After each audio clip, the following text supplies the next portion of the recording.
The phrase bad bargain means improper compromise, अनुचित समझौता।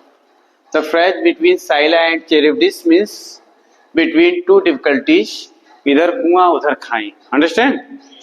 The phrase by chance means suddenly, suddenly अचानक। By degrees phrase ये भी है, by degrees means gradually, gradually means धीरे धीरे। The phrase catch a tartar, catch a tartar means more powerful than we expect, हम जितना आशा करते हैं उससे अधिक पावरफुल होना।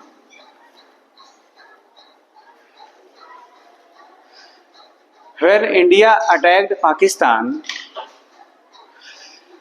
when India attacked Pakistan, he feels catch a tartar.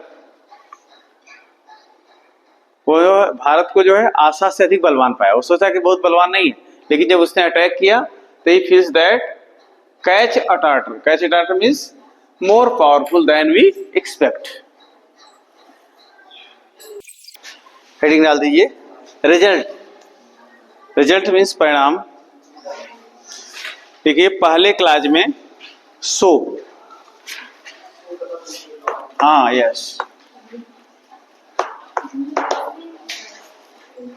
देखिए पहले क्लास में सो तथा दूसरे क्लास में दैट लिखो। ठीक है,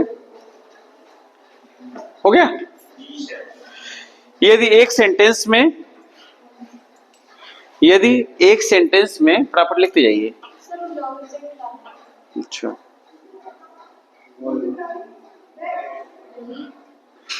यदि एक सेंटेंस में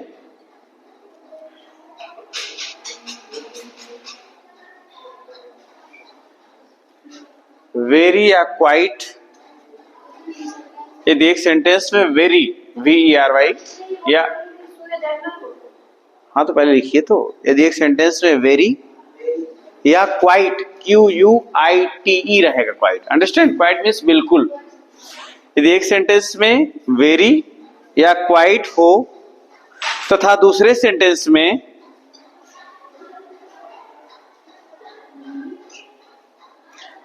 सेंटेंस में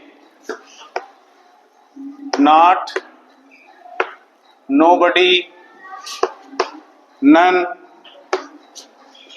हार्डली,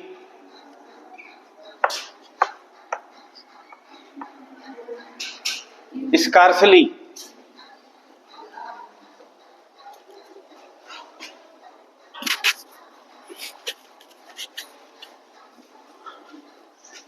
नोबडी मीन्स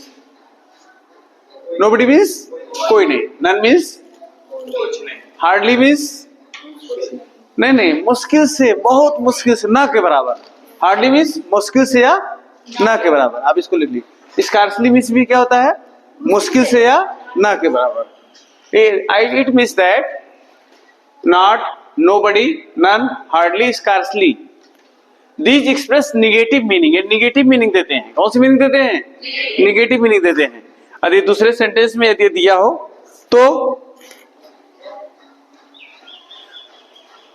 तो वेरी या क्वाइट,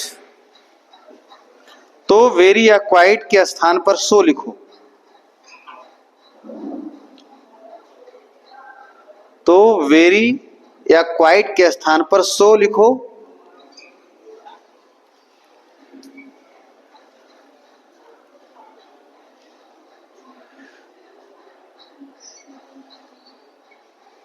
वेरी या क्वाइट के स्थान पर सो लिखो तथा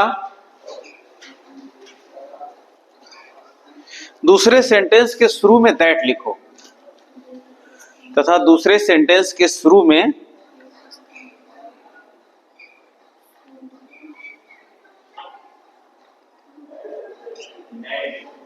दैट लिखो। रूल हो गया?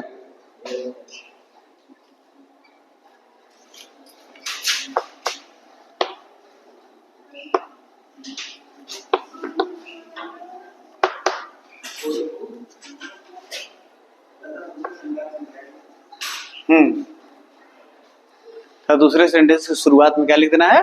दैट लिख देना है।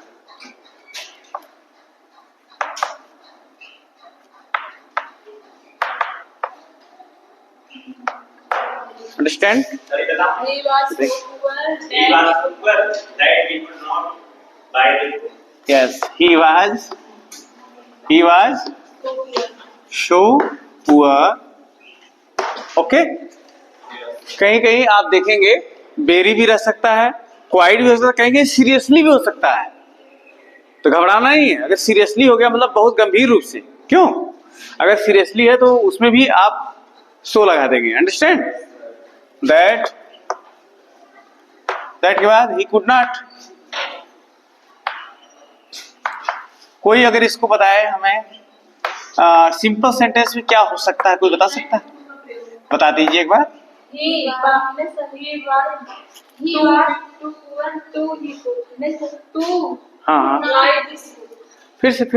ही वाज सही बता रही थी, बताओ।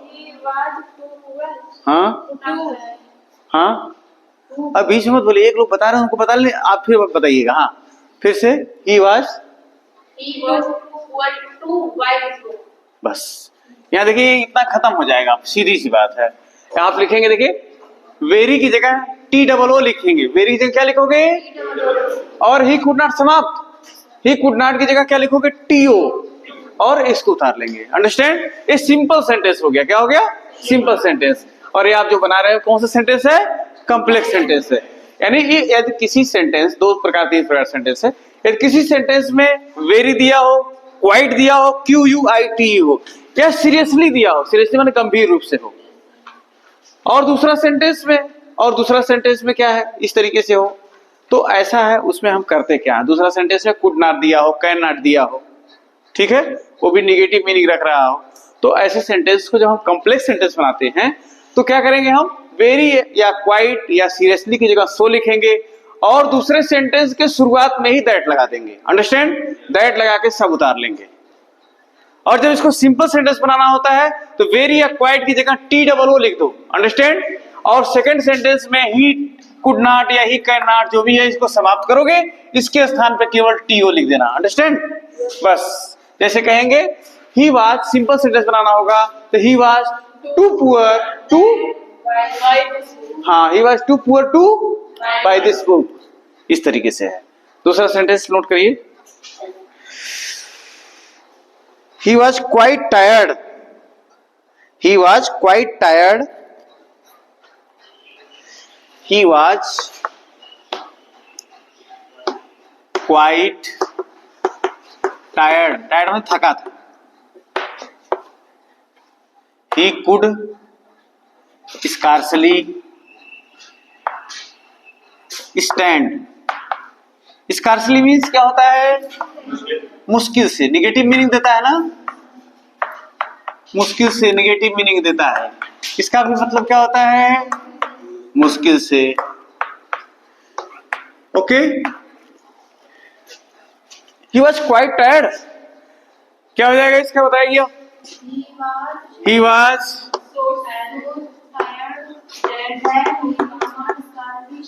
दैट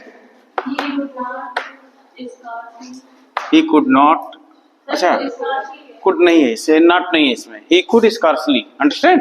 यानी जो yes not means scarcely, not negative meaning दे रहा है already. he could scarcely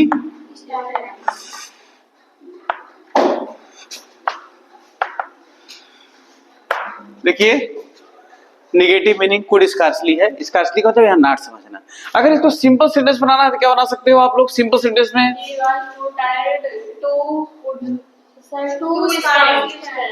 no, ये नॉट हो गया, समझ जाओ इसको, टू स्टैंड हो जाएगा।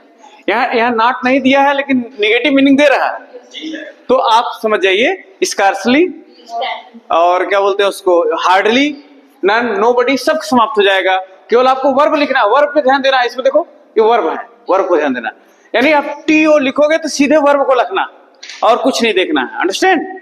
इसमें बाई था, इसमें क्या वर्ब है? स्टैंड। फिर से एक बार बोलिए क्या हो सकता है?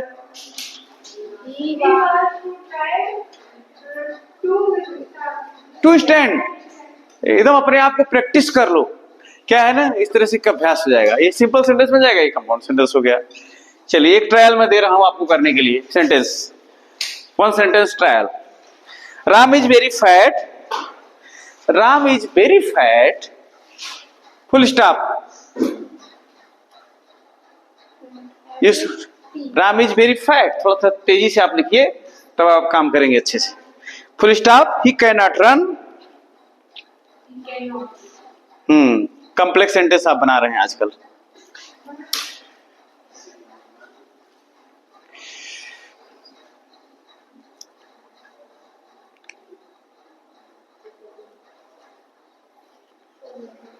हो गया?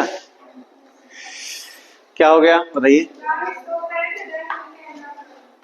गुड। इसका सिंपल सेंटेंस बनाइए, सिंपल बताइए। एकदम कंफ्यूज नहीं होना किसी को, कुछ भी नहीं। जहाँ कुड नॉट हो, कुड स्कार्सली हो, कैन स्कार्सली हो, कैन हार्डली हो, कैन नोबडी, कुछ नहीं। बस उसको हटा के वर्ब टू, टीओ के बाद, टू के बाद केवल वर्ब की फर्स्ट फॉर्म ही लिखते हैं। Ram is too fat to run. Clear हो गया सबको? अगर सेंटेंस आएंगे एग्जाम में कर ले जाओगे? गुड। अब हेडिंग डाल दीजिए आप। रिजल्ट के बाद आइए पर्पज। अब बस दो बचे हुए हैं, उसके बाद सीधे प्रैक्टिस करवाते हैं। पर्पज, पर्पज मीन्स क्या होता है? उद्देश्य।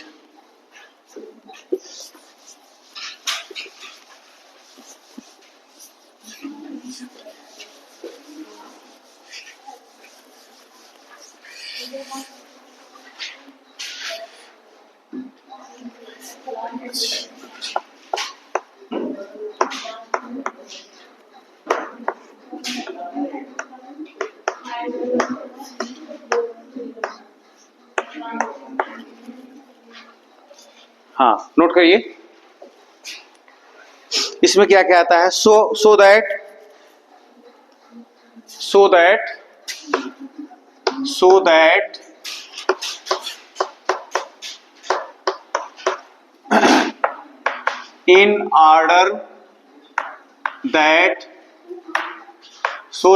in order that lest, अब इसमें वर्तमान में इसको लिखो, बाद में देख लेना। लेस्ट मीन्स कहीं ऐसा ना हो।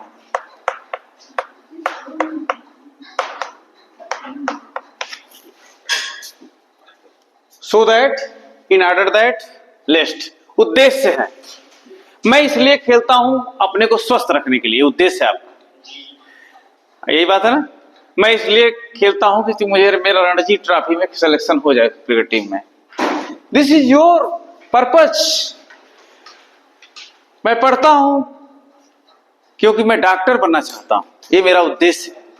उद्देश्य तो क्लियर हो जाएंगे जब आप सेंटेंस पढ़ेंगे, तो अपने आप क्लियर हो जाएंगे। मैं पढ़ना चाहता हूं, मुझे सेना में जाना है, कुछ भी है आपका उद्देश्य है, तो आप इस तरीके की सेंटेंस में so that, in order that, लेस्ट।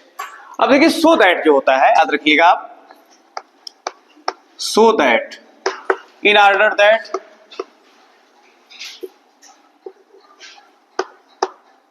It means ताकि होता है। इसके साथ आप क्या लिखोगे? इसके साथ जो आगे चल के जब लिखोगे, सब्जेक्ट लिखोगे ना, तो सब्जेक्ट के बाद मे या माइट लगाते हैं। क्या लगाते हैं? मे या माइट लगाते हैं। इसके बाद जो सब्जेक्ट लिखोगे आगे चल करके, तो सब्जेक्ट में क्या लिखोगे? मे या माइट। मे का प्रयोग कहां करते हो? प्रेजेंट में।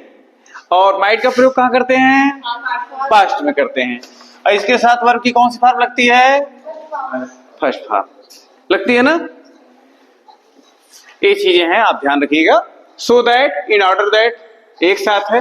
दोनों में से कोई भी आप यूज करेंगे, घबराने की जरूरत नहीं है कि सर इन ऑर्डर दैट लिख दिया मैंने। नहीं, इन ऑर्डर दैट एक फ्रेज है, हम चाहे इसको लिखें चाहे इसको लिखें। अंडरस्टैंड? इसके बाद जो आप सब्जेक्ट लिखेंगे, उसके बाद मे या माइट। अगर उसके बाद वाला पास्ट टेंस में है, वर्ब की सेकंड फॉर्म दिया है, तो माइट लिखो। और अगर फर्स्ट फॉर्म है, प्रेजेंट टेंस में है, तो मे लिखना है। और उसके साथ वर्ब की कौन सी फॉर्म लिखोगे? फर्स्ट फॉर्म लिखोगे। इतना याद रखना। अब देखिए इसमें कुछ बातें हैं, लिखवा दें ताकि आपको आसान हो जाए, आसान लैंग्वेज में लिखिए। यदि सेंटेंस से उद्देश्य प्रकट हो रहा हो, एक्सप्लेनेशन लिख दीजिए आप। लिखो, यदि सेंटेंस से उद्देश्य प्रकट हो रहा हो,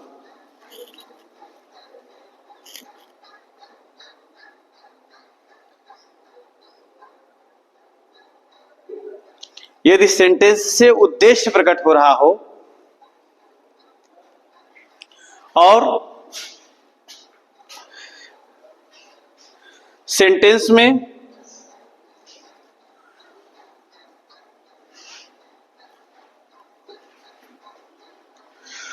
वांट टू और सेंटेंस में वांट टू, देखिए ऐसे वांट टू प्लस वर्ब की फर्स्ट फॉर्म या वांटेड टू प्लस वर्ब की फर्स्ट फॉर्म।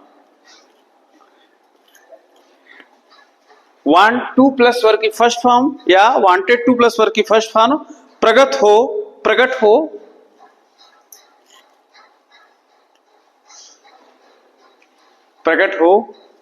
तो उस सेंटेंस को छोड़कर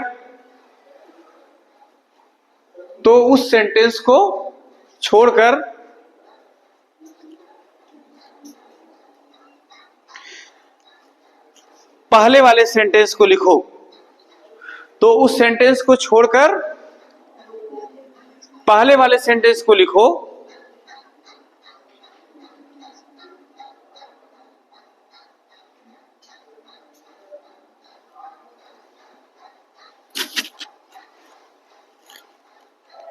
फिर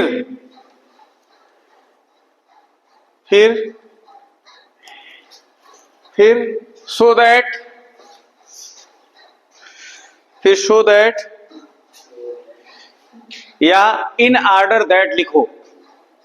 फिर सो दैट या इन ऑर्डर दैट लिखो।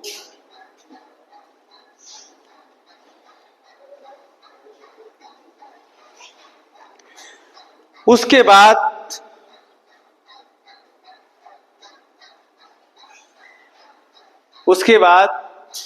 सब्जेक्ट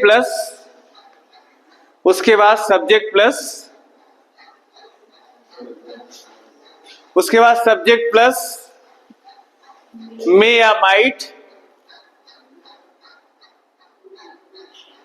प्लस वर्ब की फर्स्ट फॉर्म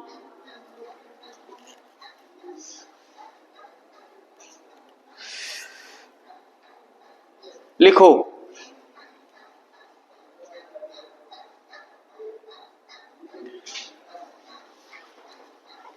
फिर लिखिए नीचे वांट टू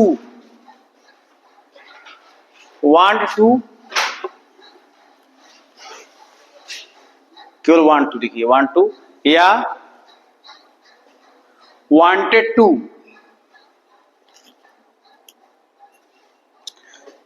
को हटा दो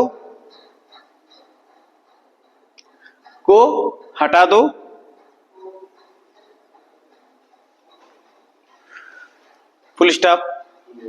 वांट टू अगर वांट टू है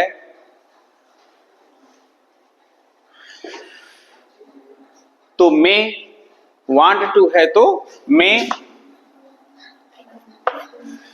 वांट टू अगर है तो मे, और वांटेड टू अगर है तो माइट लिखो उसके स्थान पर। अंडरस्टैंड? क्लियर बातें हो गई। वांट टू है तो मे उसके स्थान पर, अगर वांटेड टू है तो माइट लिखेंगे।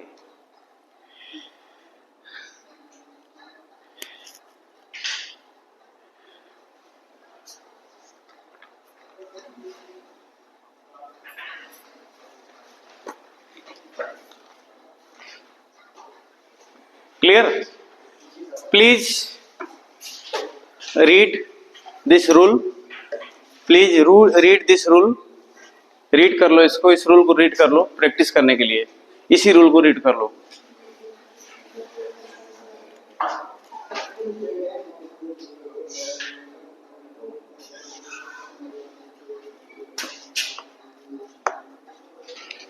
I drew my sword.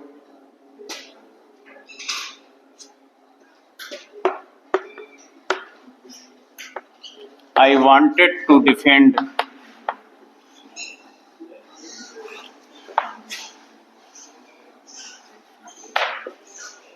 myself. Have you read?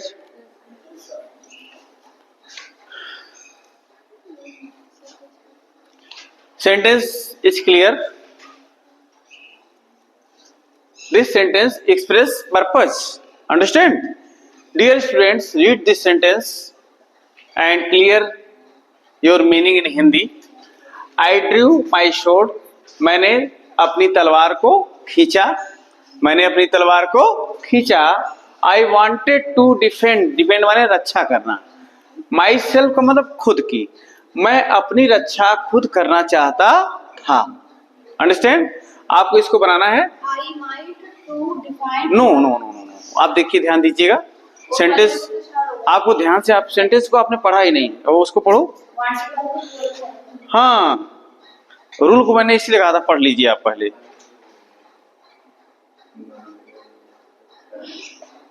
तो उस सेंटेंस को छोड़ करके पहले वाले सेंटेंस को लिखो पहले. अगर किसी सेंटेंस में मैंने लिखा है वांट टू या वांटेड टू दिया है, तो उस सेंटेंस को छोड़ दो. पहले किसको लिखोगे? पहले वाले सेंटेंस को लिखोगे. तो क्या हो जाएगा? I drew my short. Short means तलवार. शॉर्ट मीन्स तलवार. SWORD. अब क्या हो जाएगा यहाँ पर? सो दैट ना. सो दैट के बाद सब्जेक्ट लिखोगे. सब्जेक्ट लिखेंगे. आई वांटेड टू रहेगा कि नहीं रहेगा? वांटेड टू की जगह क्या लिखोगे? माइट. Yes, wanted to. अच्छा, माइट. माइट के बाद क्या लगता है? वर्ब की. तो वांटेड टू के बाद कोई वर्ब दिया है? डिफेंड लिख दीजिए बस. डिफेंड माई. यस, डिफेंड से डिफेंस भी होता है. Defence, Raksha. NDA, national defence academy.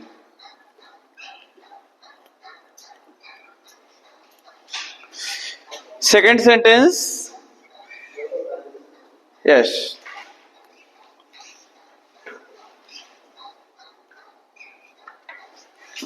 she works hard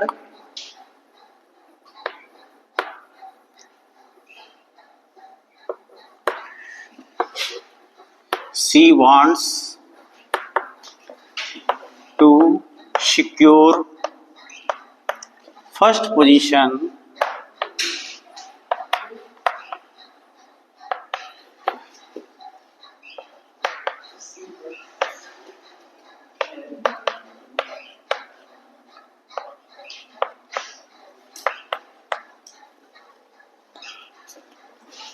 she works hard. She wants to secure first position in the state.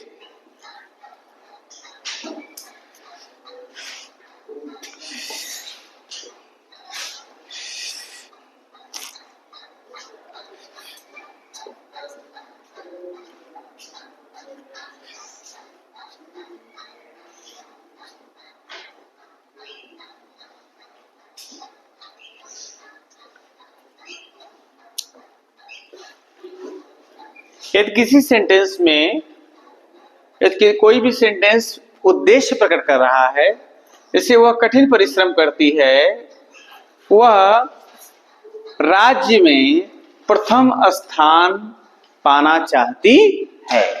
वह राज्य में प्रथम स्थान पाना चाहती है, वह कठिन परिश्रम करे. वो कठिन परिश्रम करती है, उसका उद्देश्य क्या है?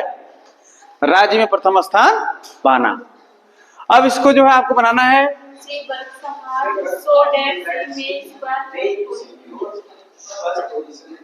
Good, very good. She works hard. She works hard. उसके बाद सो दैट. फिर शी में सिक्योर. सिक्योर क्या बोलेंगे इसको? Secure first position in the class. अच्छा, इसको सिंपल सेंटेंस बनाना है. सिंपल सेंटेंस में अगर मान लो बनाना है शी वर्क्स हार्ड, सब्जेक्ट तो एक ही रहेगा, वर्ब एक ही रहेगा, आपको जान लो मालूम ही है. इस वर्ब को डाइल्यूट कर दो. आपने उसमें डाइल्यूट किया, इसको खत्म कर दो. यहाँ से यहाँ टू लगा देना, काम हो जाएगा तुम्हारा. She works hard to secure first position in the class. आपका ये कौन सा सेंटेंस हो गया? सिंपल सेंटेंस हो गया। Understand? Ravi has 3 daughters। Ravi के पास 3 पुत्रियां हैं। She wanted to marry them. वह उनकी शादी करना चाहता है। ऐसे ये भी बना सकते हैं आप ना, बना सकते हो। चलिए, चाक यहां रखे थे, गिर गया।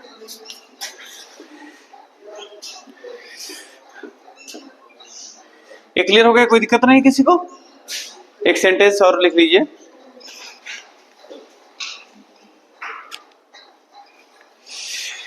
Mohan worked hard. Mohan worked hard. He wanted to stand first in the class. Mohan worked, WORKED,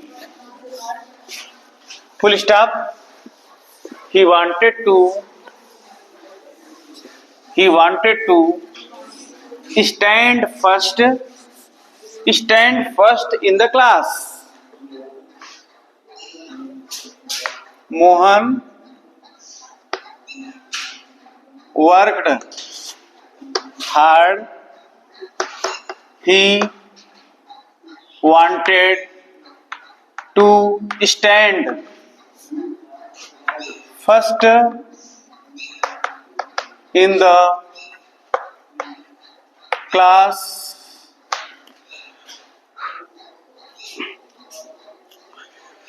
He wanted to stand first in the class. Yes. क्या हो जाएगा? Mohan work hard so that he might stand first. Good. Simple sentence क्या हो सकता है इसका? Okay, हाँ, simple sentence बताइए। बस हो गया। वन सिंगल वर्ब आपका हो गया। मोहन सब्जेक्ट हो गया, सिंगल वर्ब हो गया, वर्ब खत्म हो गया। वेरी गुड, समझ में आ गया सबको? चलिए हेडिंग डालते हैं माइनर। ये लास्ट है इसका। माइनर बहुत सिंपल है। मैनर मीन्स क्या होता है? ढंग होता है, तरीका, मेथड। मैनर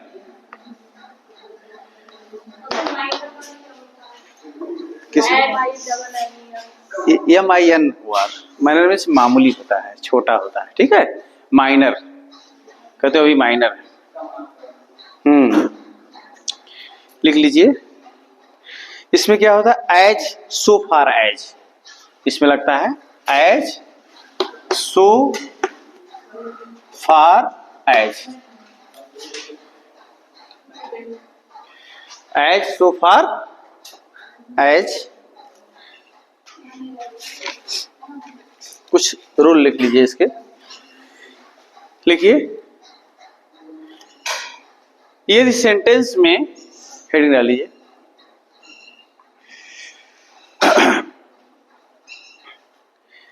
यदि सेंटेंस में इन द सेम वे, यदि सेंटेंस में इन the same way, in the same way या इन द सेम वे या इन ए सर्टेन वे दिया है,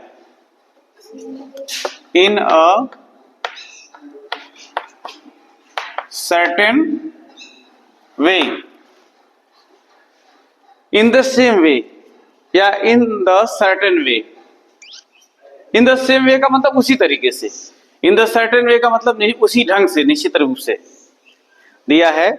तो एज का प्रयोग करो। किसका प्रयोग करो?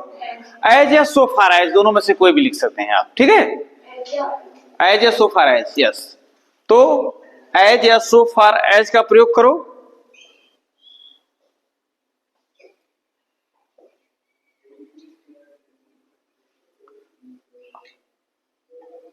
और in the same way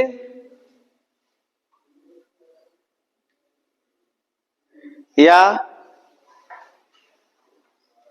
in a certain way, in the same way या in a certain way वाले सेंटेंस को पहले लिखो। इन द सेम वे या इन अ सर्टन वे वाले सेंटेंस को पहले लिखो।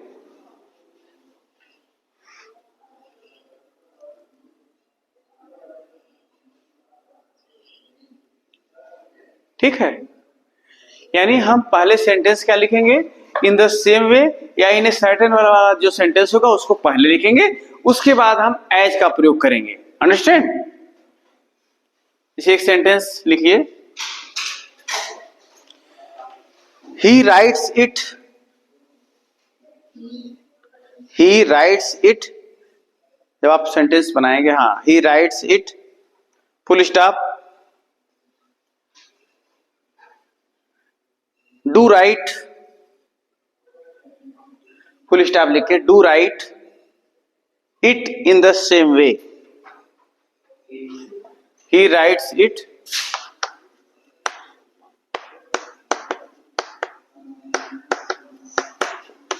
Do write it in the same way. Sentence है, देखिए पहले किसको शुरू करेंगे, हाँ देखिए, टू राइट,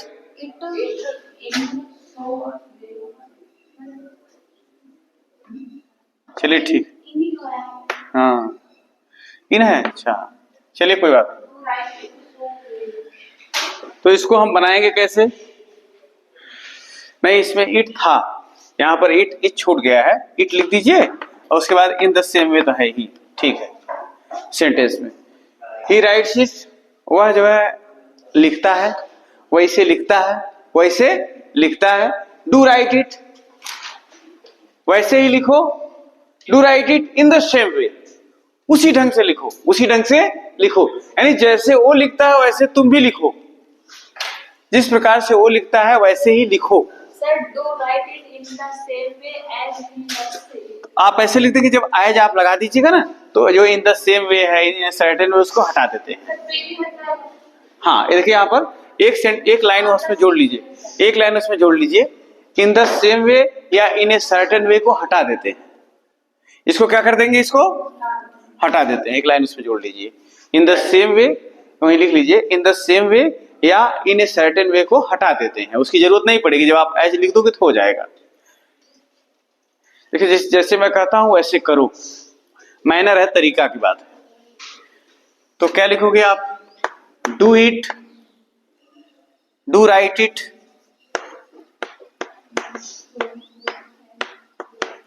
एज लिखेंगे ना, ही राइट्स, ही राइट्स, हो गया, बस हो गया, बहुत।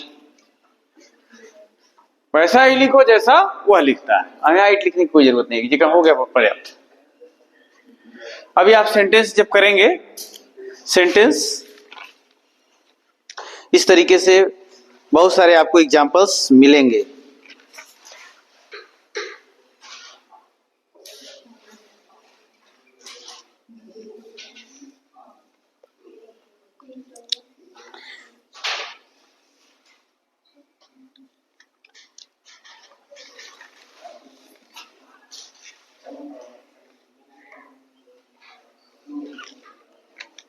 एक तरह का सेंटेंस ये भी आता है, जैसे जैसा तुम बोओगे वैसा तुम काटोगे, सुने हैं कहीं? वो भी एक मैनर ही है, इसको आप लिख लीजिए, कभी मान लीजिए आगे कर, as you sow, as you sow, इस सो का मतलब बोना होता है। सो का मतलब क्या होता है, बोना, पैदा करना, खेत में बीज डालना। As you sow, so shall you reap, reap means काटना, हाँ, reap means काटना। इसका मतलब होता है एज यू सो, जैसा तुम हाँ जैसा तुम बोओगे। देखो इसमें भी गागी की आ रहा है ना, गागी की, लेकिन इसका इसका ट्रांसलेशन किस में कर रहे हैं, प्रेजेंट इंडिफिनिट में। और इसमें गागी की जो आ रहा है उसका ट्रांसलेशन किस में कर रहे हैं, फ्यूचर टेंस में। इसका हिंदी लिख लीजिए, जैसा तुम बोओगे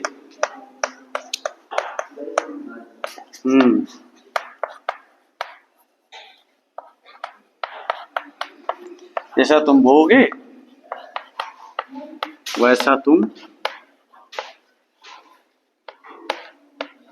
काटोगे। एज यू सो, जैसा तुम बोओगे, जैसा तुम करोगे वैसा तुम भरोगे। जैसी करनी वैसी धरनी, है ना। तो यही है एज यू सो। ये भी एक मैनर को बता रहा है। किसको बता रहा है, मैनर को बता रहा है। तो मैनर में ऐसे ही करना है, इन द सेम वे या इन ए सर्टेन वे को आप हटा देंगे और उस सेंटेंस को शुरुआत में हम लिखने का प्रयास करेंगे। वो जिस सेंटेंस में है उसके बाद एज लगाएंगे, एज लिख करके सेंटेंस को लिख देंगे। एक पॉइंट थोड़ा सा बता देना है बस, उसके बाद फिर हम आते हैं एक्सरसाइज पर। बस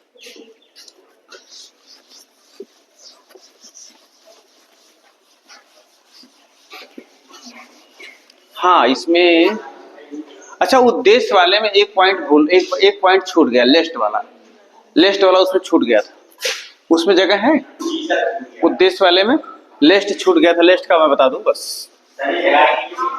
हाँ कोई बात नहीं, अरे नीचे डाल दीजिए, उद्देश्य में लेस्ट डाल दीजिए। उद्देश्य नीचे हेडिंग डाल दीजिए, उद्देश्य, उसमें लेस्ट डाल दो बस, कोई दिक्कत नहीं है। समझना आपको है, कहाँ सजा के किसी को दिखाना है।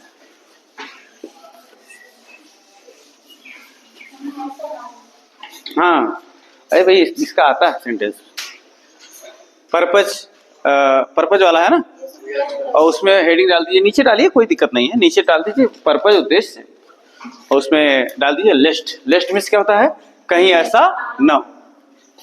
अब आपको बता दें इसका लेस्ट माने आप जानते हो, कहीं ऐसा ना हो, कहीं ऐसा ना हो। ये निगेटिव मीनिंग देता है। कौन सी मीनिंग देता है, निगेटिव मीनिंग देता है। इसके साथ नॉट नहीं लगता है, हाँ यस।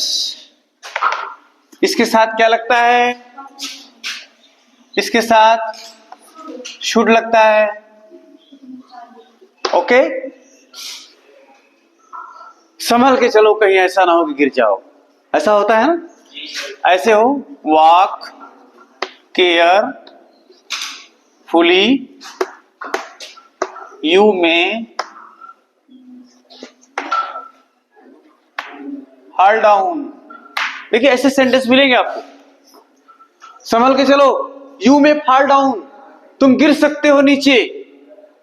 ऐसा सेंटेंस अगर आता है आपके सामने, अब इसमें करना क्या है, एक सेंटेंस देखो, एक सेंटेंस तो ऐसे दिया रहेगा, पकड़ लोगे एग्जाम में कि नहीं, क्या और लिखवाना पड़ेगा, एक लाइन लिखवाना होगा, बता देना। पहचान में लिखवाता हूं जान के, तुम लोग जल्दी नहीं पकड़ पाओगे। अच्छा, वॉक केयरफुली दिया है, यानी एक सेंटेंस जो है वर्ब की फर्स्ट फॉर्म है और दूसरा क्या है, वर्ब की फर्स्ट फॉर्म है। ठीक है, वर्ब की फर्स्ट फॉर्म से इंपरेटिव सेंटेंस होता है, यानी यहाँ ऑब्जेक्ट हो सकता है, और दूसरे सेंटेंस में क्या होता है, सब्जेक्ट होता है, यहाँ में रहता है, माइट भी हो सकता है, कुछ भी हो सकता है। और उसके बाद वर्ब की कौन सी फॉर्म होती है, अगर ऐसा दिया है तो हम शुरुआत यहां से नहीं करेंगे बल्कि इंपरेटिव सेंटेंस वाले से करेंगे। तो यानी हम ऐसे लिखेंगे, वॉक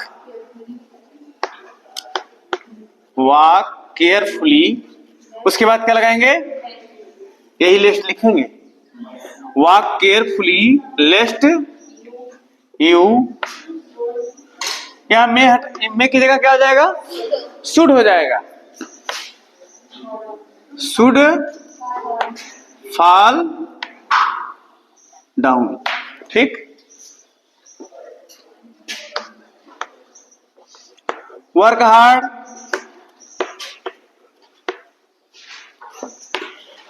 यू में फेल।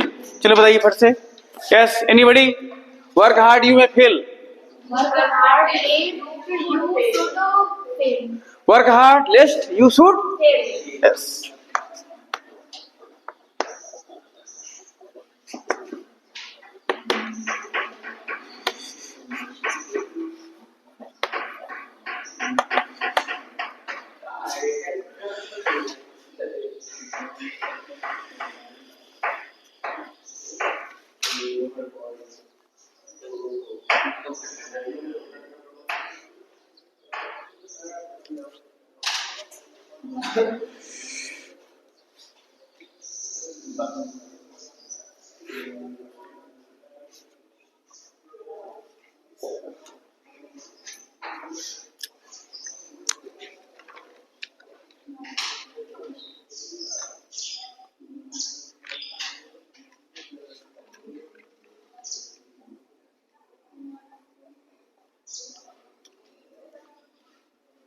ठीक है,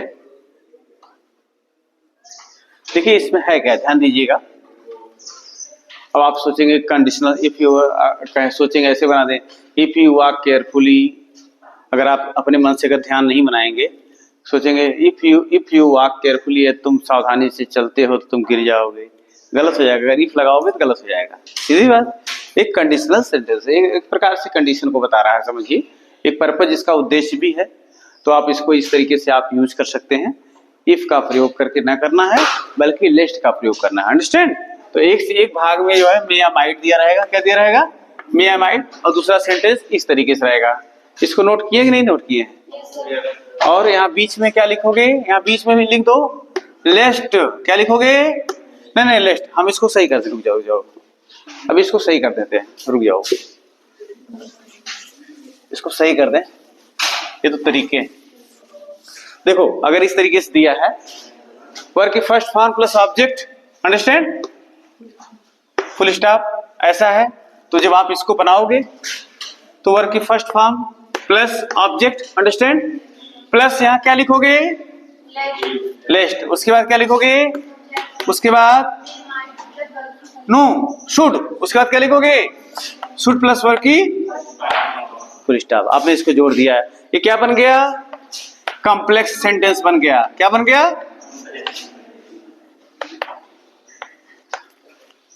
कोर्स पूरा हो गया इसका।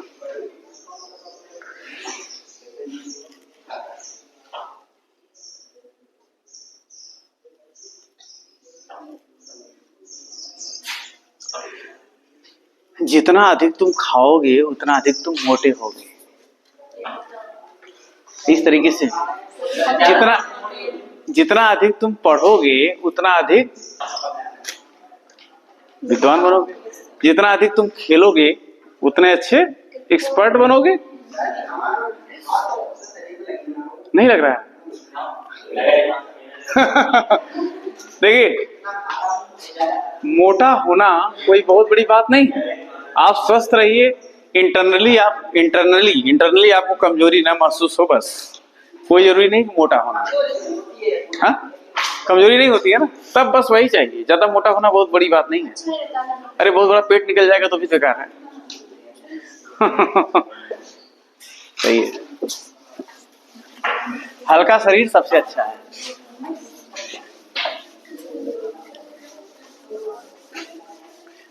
जैसे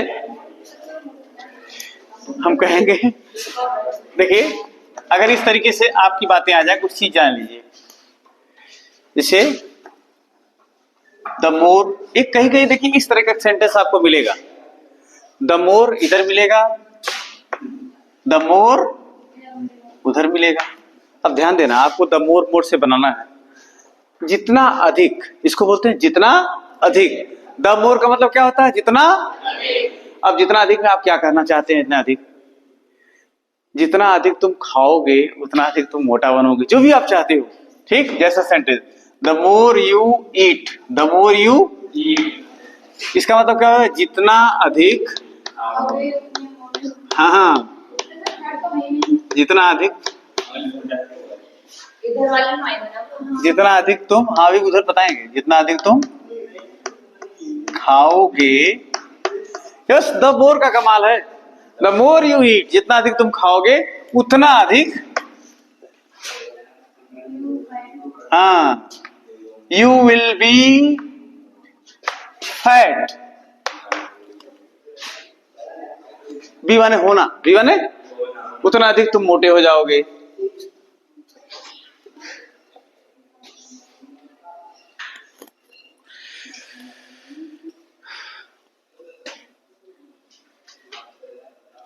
जितना अधिक तुम पढ़ोगे उतना अधिक तुम नंबर पाओगे, ठीक है ना। इसको क्या बोलेंगे, बोलिए क्या बोलेंगे, द मोर। क्या बोलोगे?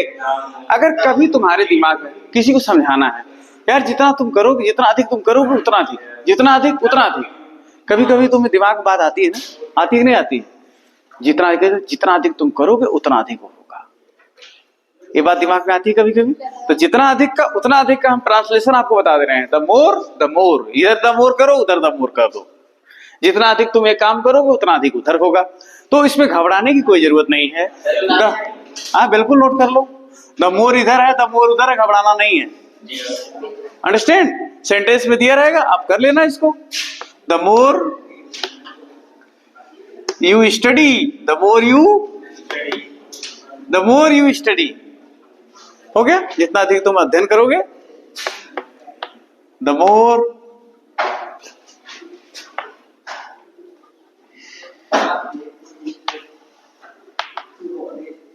you will get good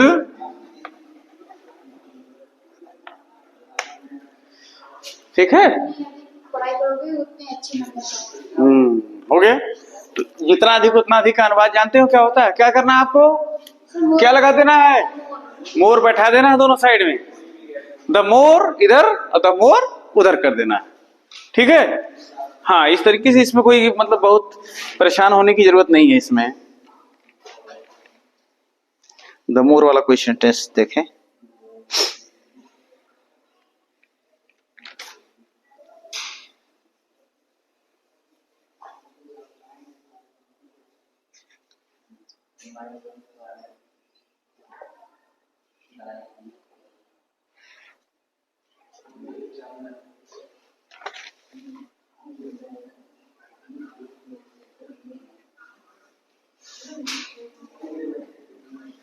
चलिए ठीक है, जितना अधिक का इसका बोलते हैं जितना अधिक, इसको क्या बोलते हैं?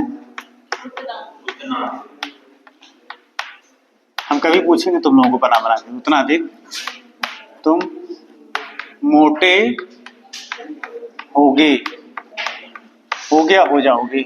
इसमें भी आप बना लीजिएगा, जितना अधिक उतना अधिक। अंडरस्टैंड? यस। हम लोग चलते हैं, प्रैक्टिस करते हैं। Have you retain?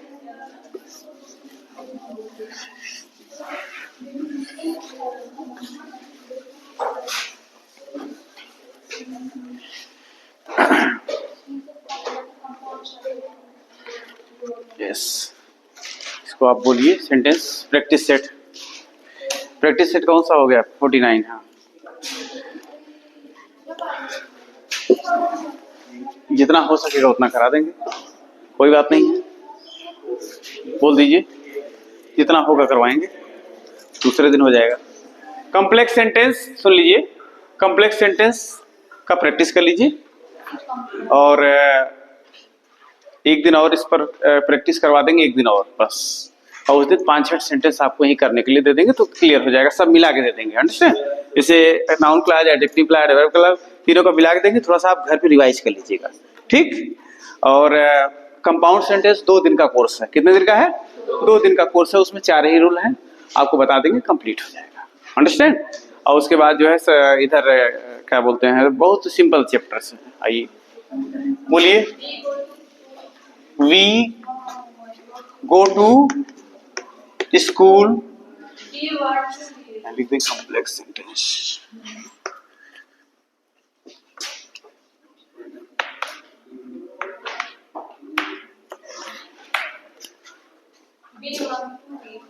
We want to, कितने लोग बता सकते हैं इसको? कितने लोग बता सकते हैं? हाथ उठा सकते हैं। अभी पढ़ाया हूं, want to. Sir, we go to school so that we. Sir, बना लीजिए आप। बनाइए। Sir, we go to school so that. We go to, We go to school so that we. हाँ। might read. यस, नहीं, we go to school we have. So that So that we might. We, Might. क्यों might लगाओगे? Present indefinite tense है, we want है। We में read. Read, बस अभी आपने किया है, वी में रीड। Sir, बोल. हाँ बोलिए। Walk carefully. Walk carefully, You may fall down. You में। Yes, sir. You may fall down. चलिए इसको आपको ही बताना है, तुरंत पहले बता ही दीजिए आप। हाँ, Walk carefully that you should fall down. Walk carefully That लेस्ट you should fall down. You should ना। Yes, sir.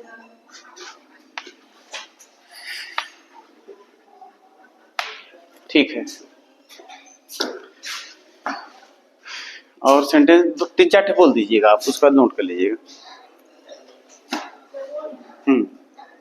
He lives he lives in a place in a place nobody is there.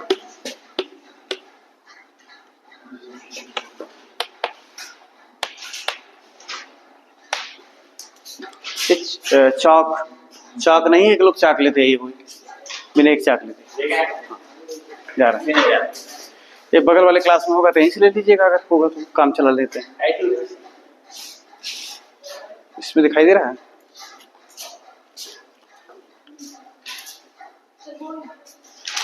चाक खत्म हो गया।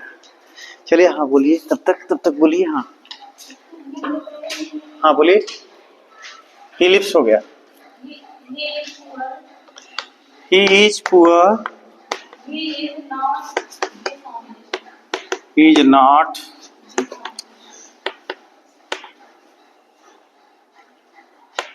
ठीक। The train had The train had left left। हाँ, और the the station. दे है। यहाँ पर दे है। हाँ बना लीजिए, वाई कर दीजिए।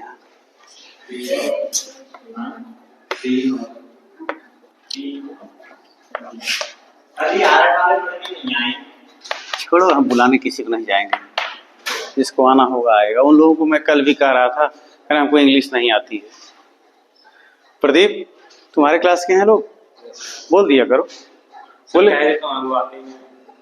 नहीं आते हैं तो फेल होंगे, हम नहीं जानते भाई। देखो इंग्लिश में बहुत लोग फेल हुए हैं, बता दे रहा हूँ। रिजल्ट बहुत गड़बड़ आया है इस बार। आज इन लोगों को क्लास लेता हूँ कायदे से, घबराओ मत। हाँ बोलिए। Work hard. हाँ, देन यू विल। आइए, सक्सीड।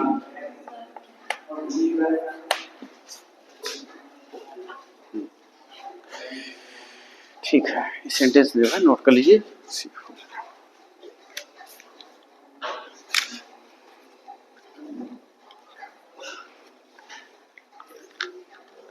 जो सबसे कठिन चैप्टर है उसी की एक्सरसाइज आपकी हो रही है इस समय। बहुत कंफ्यूजन होता है बच्चों को। इतना समझा देते हैं, नोट कर लीजिए पहले।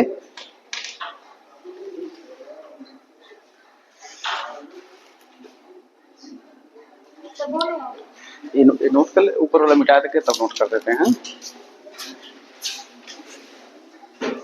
समझा देते, तब तक नोट कर लीजिए आप अपना। Shabita, why are you sleeping? Be alert.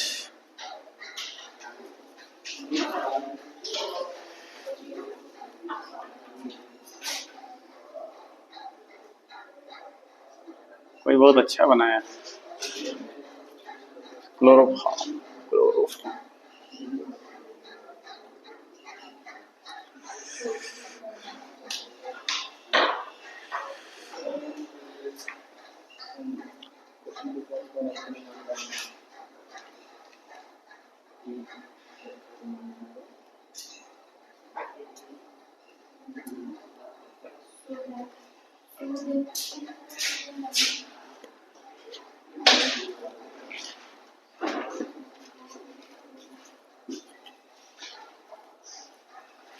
घर पे आप लोग इसको रेगुलर पढ़ा करो, ठीक है? नहीं पढ़ेंगे तो पता चला कि हम यहाँ करवाएंगे तो आप दिमाग नहीं लगा पाओगे अच्छे से। चलिए हम लोग इस पर चलते हैं आगे। He lives in a place, वह एक स्थान में रहता है। नोबडी लिव्स देयर, जहां कोई भी नहीं रहता है। Nobody lives there. Very good. Nobody lives where he lives. हाँ, he lives in a place, वह एक स्थान में रहता है। नोबडी लिव्स देयर, वहां कोई नहीं रहता है। तो लिख सकते हैं nobody lives, nobody lives where, where लगाएगा ना, where he lives, where he lives, कोई नहीं रहता जहां वह रहता है। जहां कोई नहीं रहता है वहां वह रहता है। अंडरस्टैंड? तो नोबडी लिव्स लिखेंगे आप, फिर क्या लिखाओगे? वेयर ही लिव्स, बस हो गया। ही is poor, he is poor. हाँ तो फिर से हाँ, नॉट लगा दीजिए, नॉट लगा दीजिए। नॉट है, देखो वह गरीब है। He is not dishonest, dishonest में बेईमान, वह बेईमान नहीं है, वह बेईमान, यद्यपि वह गरीब है, यद्यपि वह गरीब है फिर भी वह बेईमान नहीं है। अगर आप कह देंगे केवल डिसऑनेस्ट, यद्यपि वह गरीब है फिर भी वह बेईमान है, तब तो मामला बेईमान नहीं। अंडरस्टैंड? Yes, good good. चलिए, you have tried your best. Had लगा है यहाँ पर वर्ब की सेकंड फॉर्म लगा है, बताओ जल्दी से। पहले अगर हैड दिया है, subject plus had plus verb की थर्ड फॉर्म, और दूसरे में सब्जेक्ट प्लस वर्ब की सेकंड फॉर्म प्लस सब्जेक्ट दिया है, तो क्या लगाना चाहिए हमें? नो, बिफोर लगाना चाहिए। अगर यहाँ पर सब्जेक्ट प्लस है, डॉक्टर के आने के पहले मरीज मर चुका था, क्या होगा? डॉक्टर के आने के पहले मरीज मर चुका था। The patient had died before the doctor came. तो यहाँ पर जब subject plus had plus verb की थर्ड फॉर्म दिया है और यहाँ पर सब्जेक्ट प्लस वर्ब की सेकंड फॉर्म दिया है, तो किसका प्रयोग करोगे? तो लिखोगे the train had left before they reach the station. ये है, ये क्या है? Work hard then you will succeed. कठिन परिश्रम करो तब तुम सफल होगे। Very good. हाँ बताओ, ठीक। देन हट जाएगा। हाँ, if you work hard comma you will succeed. Then लगाने की जरूरत नहीं है इफ के बाद। If you work hard you will succeed. Good.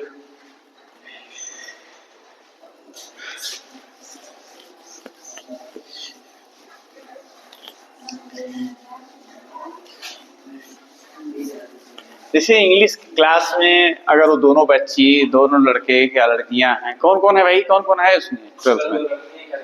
2 लड़कियां 1 लड़का, दोनों इतने तीनों डरते क्यों यार? मैं यहाँ कुछ उनको करूंगा थोड़ा। तीनों डर रहे हैं क्लास करने में, 2 दिन से नहीं आ रहे हैं। हाँ, दे रीच द स्टेशन। ये लोग क्लास में आने से डर रहे हैं, हमको समझ नहीं आता है यार। ये तो थोड़ा सा आश्चर्य है। मैं कल भी ऐसा सुना हूँ। अभी कल से वो लोग क्लास लेना शुरू किए हैं, क्लास भी नहीं ले रहे हैं। और मुझे पता चला कि तुम आए हो? हाँ सर आए हैं। मैंने क्लास नहीं लिया। हाँ सर लेना है। आज भी नहीं आ रहे हैं, उनको पता है। ये कहते हैं हमारी क्लास में पढ़ा। अच्छा, क्या कर रहे हैं? ये कहते हैं हमारी क्लास में पढ़ा। अच्छा, उनको अलग से पढ़ाया जाएगा। हिंदी बना लिए हैं क्या? हिंदी में 2 क्लास चलते हैं, मालूम है नहीं आपको? आपका जनरल हिंदी है, उनका क्या है?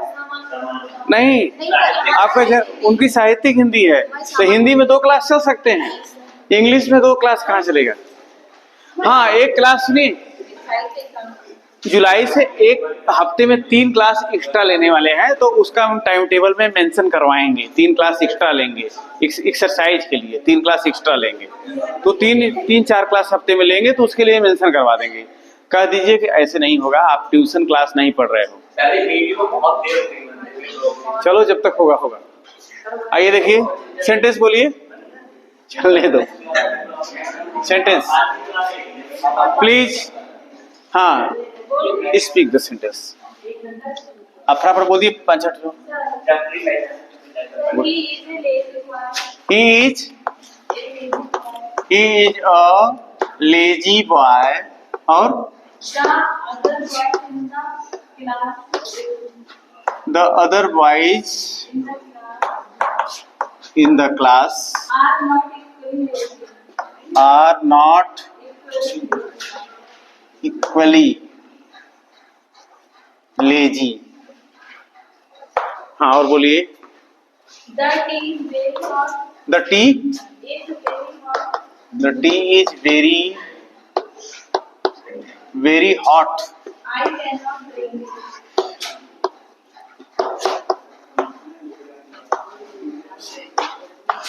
Drink it. हाँ, The problem was very difficult. The problem was Very difficult.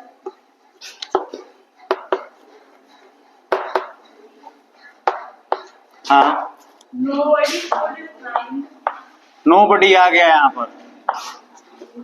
Could find out its solution.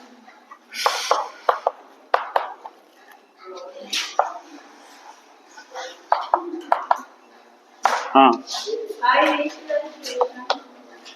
I reached the station. The train had the train already left. Already. Already left. हाँ, बोलिए। He is poor. He is poor. हाँ, He is always generous. He is always है ना, generous है। क्या है? हाँ, he is always generous to the needy, मतलब जनरस उदार है ना, उदार है। ही इज के बाद क्या है? ऑलवेज। ही इज ऑलवेज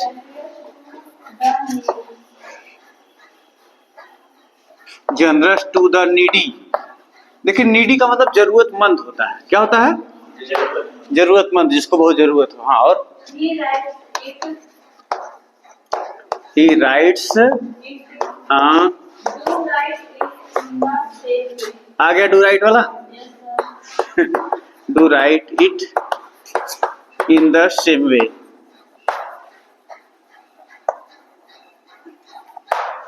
एक सेंटेंस और बोल दीजिए बस। It is very simple. It is Very simple.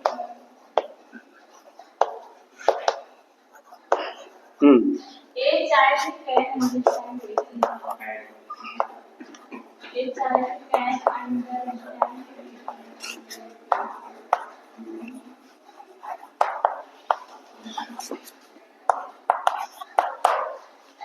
चलिए देखिए सेंटेंस। हाँ, उतार लीजिए।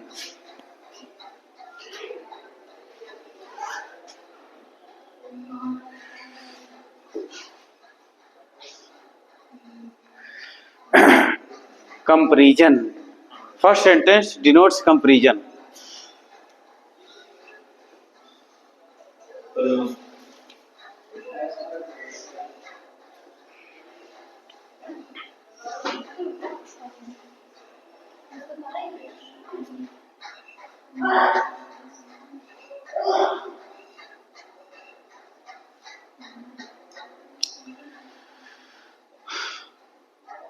कॉम्प्लेक्स सेंटेंस का मतलब ही होता है मिश्रित वाक्य, जटिल। तो बहुत कॉम्प्लेक्स है, जटिल। सिंपल और कंपाउंड है। इसको इसीलिए तो इसमें समय दिया गया आपको पर्याप्त प्रैक्टिस के लिए। जो कठिन होता है उस पर ज्यादा समय दिया जाता है।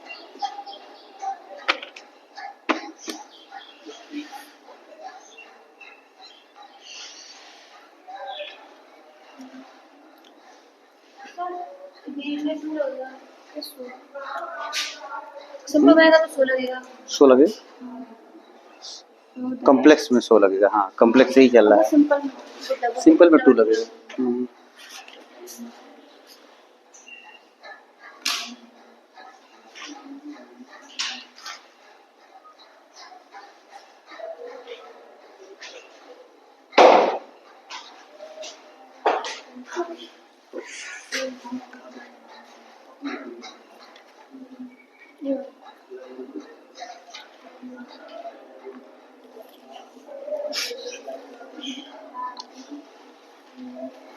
थोड़ा सा अर्थ नहीं क्लियर है आपका।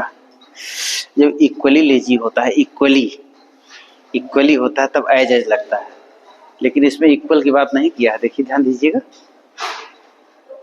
एक को थोड़ा लेजी बना दिया है, एक को उससे लेजी नहीं बल्कि उससे और कम लेजी हो, मतलब उससे थोड़ा सा नीचा दिखाया है। दिखाया कि नहीं दिखाया? देखिए अगर हम लिखते the other boys in the class are equally lazy कर देते तब आप एज एज लगा देती। इसमें आप लेजियर देन कर दीजिए। क्या करेंगे? कि लेजी बॉय,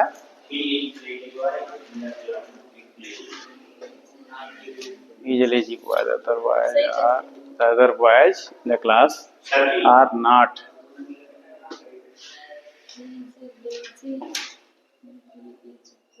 बोलिए क्या, बताइए कुछ कहना चाहते हैं, बताएं।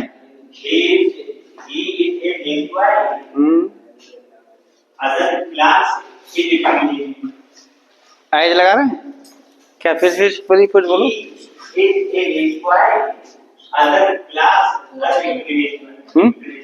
ये तो गलत है, पूरा गलत है। देखिए इसमें आपको बताया था कंपैरिजन में, एक दिन हमने बताया था as as so as than भी लगता है ना। अब देन लगाना अभी आपको जरूरी हो गया है यहाँ। Correct, he is lazy boy, वह एक लेजी मतलब वह आलसी लड़का है। The other boys in the class, कक्षा में जो अन्य लड़के हैं, और नॉट इक्वली लेजी, इतना लेजी, इसके इतना लेजी नहीं है, इसके इतना लेजी नहीं है। अगर हम कहते कि अन्य जो कक्षा में लड़के हैं वो भी लेजी हैं, तब आप यही कहते कि sir he is as lazy as the other boys in the class। आप कह देते सीधे, कहते कि नहीं कहते? लेकिन एक को थोड़ा सा छोटा बना रहा है, एक को थोड़ा बड़ा कर रहा है, तुलना कर रहा है डायरेक्ट इस तरीके की तुलना, जैसे मोहन रमेश से लंबा है, मोहन इज रमेश से लंबा है, मोहन रमेश से लंबा है। अगर हम कहेंगे मोहन रमेश से मोटा है, क्या कहोगे? कोई बताएगा? Mohan is fatter than Ramesh, होता है ना। अब कहते हैं मोहन, अच्छा देखिए मोहन रमेश से क्या है, मेरी बात को समझिए, अभी अब कर ले जाओगे तुरंत। मोहन रमेश से क्या है? मोटा है, यानी मोहन जो है मोटा है, ज्यादा मोटा है रमेश से, यानी रमेश कम मोटा होगा। रमेश कम मोटा होगा तब फैटर लगा रहे हो ना। अब जैसे हम एक बात कहें, जैसे अनुष्का है और इधर ये सपना है, ठीक, ये टाल है, कौन इसमें लंबा, ज्यादा लंबा बताइए? अनुष्का जो है लंबी है, ठीक, तो हमें कह सकते हैं भाई अनुष्का इज ए टाल गर्ल, अनुष्का इज ए टाल गर्ल। अब इनका मामला आ गया, क्या नाम है इनका? सपना। तो आप सपना को कह सकते हैं कि सपना जो है उतना लंबी नहीं, उनसे कम लंबी है, यही कह सकते हैं। तो आप इसको इस तरीके से कह सकते हैं, तो कम लंबी है। आप उस तरह से सिंपल सेंटेंस बोले कम लंबी है। अब मिला के बोलना है तो आप बोलेंगे अनुष्का इज टालर देन। बात वही है, यहाँ भी वही बात है। एक थोड़ा लेजी या एक है लेजी है, अब एक कर रहा है ही इज लेजी, वो आलसी है, लेकिन जो अन्य लड़के हैं इसके बराबर आलसी नहीं है। समझ गए? यानी थोड़ा सा अच्छे होंगे कुछ, तो आप लिख सकते हो he is lazier, he is lazier than the other boys in the class. लिख सकते हो नहीं लिख सकते हो? तुलना कर सकते हो नहीं कर सकते हो? इस तरीके से leisure, he is leisure, LAZIER लिखो, ही इज लेजियर। अभी तो बहुत जब उसमें करोगे कंपैरेटिव डिग्री पढ़ाया भी, LAZIER than he is lazier than, चूंकि क्लास के अन्य बच्चों से तुलना हो रही है, पॉजिटिव डिग्री बनेगी। पॉजिटिव छोड़ो यार, देन लगता है कंपैरेटिव में, क्या बात कर रहे हो? पॉजिटिव में तो एज लगता है, सो एज लगता है। सुपरलेटिव बताना है। हाँ अरे